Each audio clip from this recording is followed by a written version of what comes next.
नमस्कार। आज हम कब्ज रोग के बारे में चर्चा करेंगे।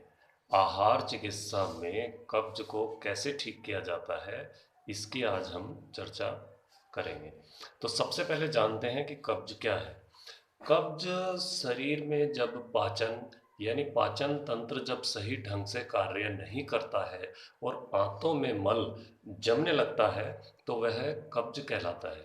मल का विसर्जन न हो पाना, पाचन का ठीक न हो पाना ही कब्ज कहलाता है।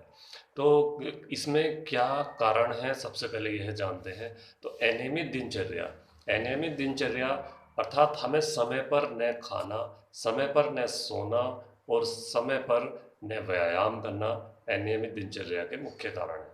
तो समय पर खाना, जैसे कि आयुर्वेद में बताया गया है कि 11 बजे तक सुबह का नाश्ता या भोजन हो जाना चाहिए। शाम को 7 बजे तक खाना खा लेना चाहिए। तो इसके बाद में वह कब्ज का कारण बनता है। समय पर पानी का न पीना भी कब्ज का कारण बनता है, या कम पानी पीना भी कब्ज का मुख्य कारण बनता है। इसमें मानसिक तनाव भी मुख्य कारण है, क्योंकि जब हम सोच के समय यानी मल त्यागते समय हम अधिक जब हम जोर लगाते हैं तो उस समय अनुकंपित तंत्रिका यानी हमारे मस्तिष्क में जो अनुकंपित तंत्रिका तंत्र है वह सक्रिय हो जाता है। यह तंत्र आंतों की अवरोधनियों को बंद कर देता है, जिसके कारण आंतों की दीवार में अधिक मल संग्रह हो जाता है और वह नहीं निकल पाता। तो शरीर में परानुकंपी तंत्रिका तंत्र की सक्रियता आंत की दीवार को संकुचित कर मल को आगे धकेलने का काम करती है। तो इसलिए हमें परानुकंपी तंत्रिका तंत्र को सक्रिय बनाना चाहिए और मानसिक तनाव के कारणों को कम करना चाहिए। चाय कॉफी का अधिक सेवन, गरिष्ठ भोजन का अधिक सेवन, चिकनाई युक्त, जैसे कि चिकनाई जो है, जो तली हुई चीज़ें होती हैं और चिकनाई जो होती है वह मल के वेग को रोक देती है, यानी मल को आगे जाने नहीं देती। वहीं पर चिकनाई मल को रोक देती है, रातों में चिपका देती है। तो इसलिए मल का वेग बहुत कम हो जाता है और इसका कारण होता है मानसिक तनाव और तली हुई चीज़ें। तो यह हमें बहुत ही विशेष इस चीज़ का ध्यान रखना चाहिए। कई बार भय के कारण भी कब्ज उत्पन्न हो जाता है।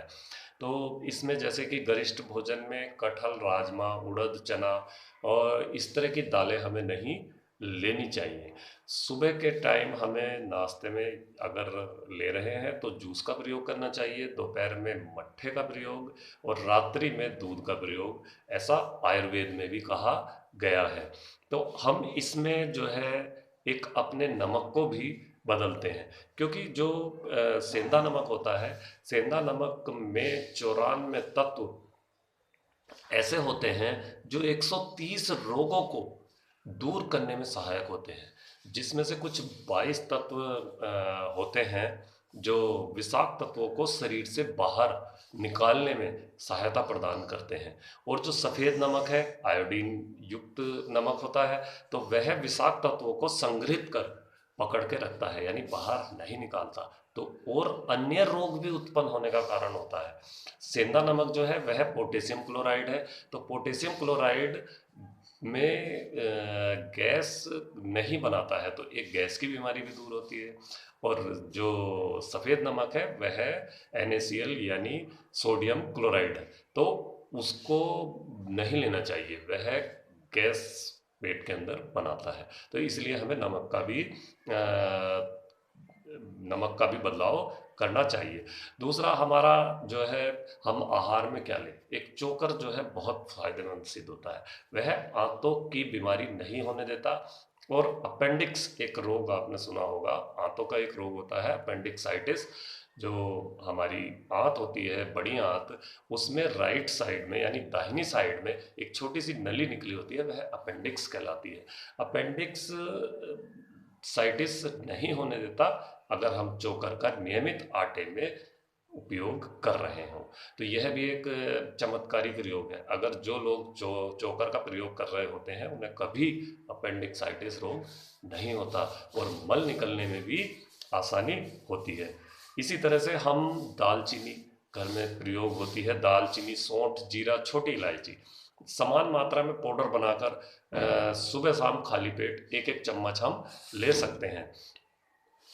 दूसरा, हम दालचीनी 1 चम्मच और 6 चम्मच हरड़ अब मिलाकर उसका पाउडर बनाते हैं और सोते समय 1 चम्मच गर्म पानी से ले लेते हैं तो भी पेट में कब्ज उत्पन्न नहीं होता। तीसरा, त्रिफला यानी हरड़, बहेड़ा, आंवला। हरड़ जो है, इसमें हम थोड़ा सा इसका प्रयोग जो करते हैं उसमें हम तीनों चीज़ों को, तीन जो फल हमारे त्रिफला यानी हरड़, बहेड़ा, आंवला, तो हम इसकी एक मात्रा नियमित करते हैं जैसा कि हमारे आयुर्वेद में वर्णन है। तो नंबर 1, त्रिफला। त्रिफला में हम लेते हैं हरड़, तो हरड़ हम जो है 100 ग्राम लेते हैं, बहेड़ा 200 ग्राम लेते हैं और आंवला 300 ग्राम। इस तरह से हम इसका एक चूर्ण बनाते हैं और तब उसको मिक्स करके सुबह गर्म पानी से या शाम को गर्म पानी से लेते हैं, या रात्रि में साबुत इन तीनों की मात्रा को रात्रि में साबुत थोड़ा थोड़ा सा, जिस तरह से हमने बताया 100 ग्राम, 200 ग्राम और 300 ग्राम, उसी हिसाब से हम थोड़ा थोड़ा उसी मात्रा में, यानी आंवला अधिक, हरड़ कम और उससे ज़्यादा थोड़ा सा जो है बहेड़ा, तो इस तरह से हम लेते हैं तो उसमें भी हमें बहुत ज़्यादा फायदा मिलता है। हम उसको खाली पेट सुबह को पीते हैं तो मल एकदम साफ हो जाता है और बिल्कुल कब्ज की शिकायत दूर हो जाती है। मेथी के पत्तों की सब्जी भी बड़ी फायदेमंद कब्ज में सिद्ध होती है। गुलाब के फूल रेशेदार होते हैं, इसलिए गुलकंद खाना भी कब्ज को दूर करने में बड़ा लाभदायक है। एक नमक, हम काला नमक ले लेते हैं, जीरा, अजवाइन, हींग, इनका पाउडर, काला नमक, जीरा, अजवाइन, हम दो चीज़ें जो है भून लेते हैं तवे पर और उसको भून के एक नमक बनाते हैं, उसमें ये हींग और काला नमक मिक्स कर देते हैं, तो उसको मिलाकर हम अपनी सब्जी में या बाहर जब हम कच्चे फलों का सेवन करते हैं तो फलों की चाट में उसमें गेर कर हम खाते हैं, स्वादिष्ट भी होता है और पेट में गैस और कब्ज भी बनने नहीं देता। इसी तरह से हम पपीता भी खा सकते हैं। और एक हमारी प्राकृतिक चिकित्सा में भी कब्ज को दूर करने की बहुत अच्छी विधि बताई गई है।